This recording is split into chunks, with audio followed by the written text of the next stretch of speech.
So you're probably trying to figure out what's going on with me at the moment. Well, I'll let you know.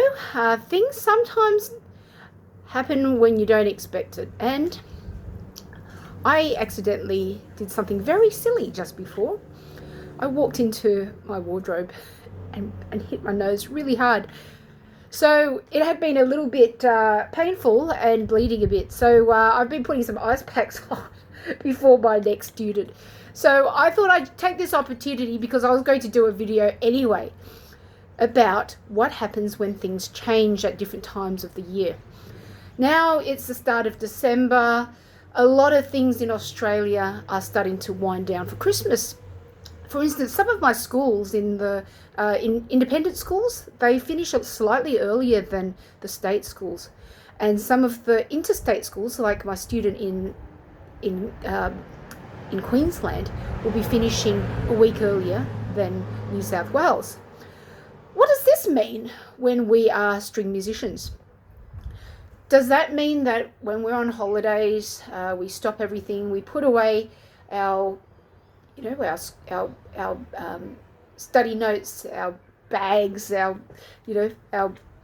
lunch boxes and everything? Do we stop having beautiful lunches and dinners, things like that? No.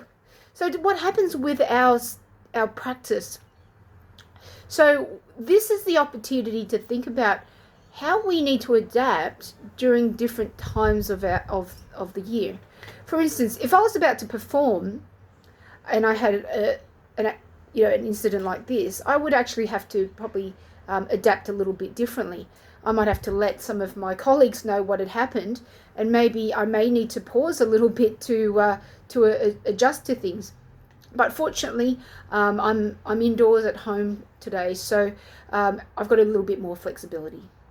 So when you have time off, for my adults, some of them are taking the Christmas break and such, timings will be different. We have probably maybe more morning time, or we've got less morning time, and we need to adjust to our schedules.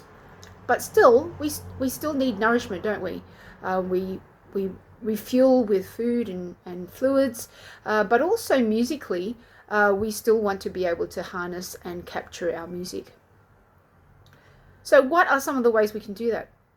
Well, one thing you could do is jot down some of the activities which you'll be doing during the time you're having a little bit of a change of break. For instance, maybe your work activities have changed, or maybe there's no study commitments. What are some of your main goals?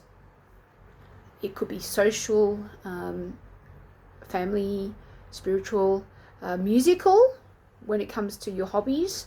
So when you look down at the list of what you want to do and catch up with, you've got a better idea of how you can structure and fit in that time when it comes to working on your music.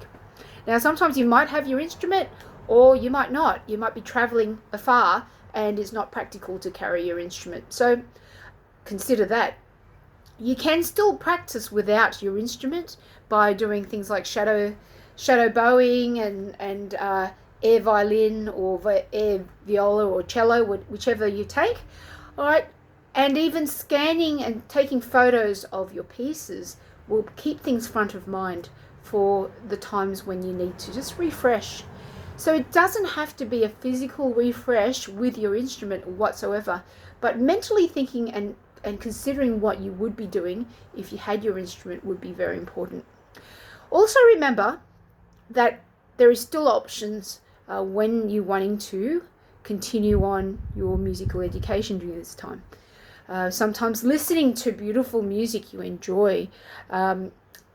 Maybe you're listening to those pieces of the music examination pieces from the books. Sometimes you can follow up on some YouTube pieces where other players and teachers are playing that piece, so you get your inspiration and try and mimic them.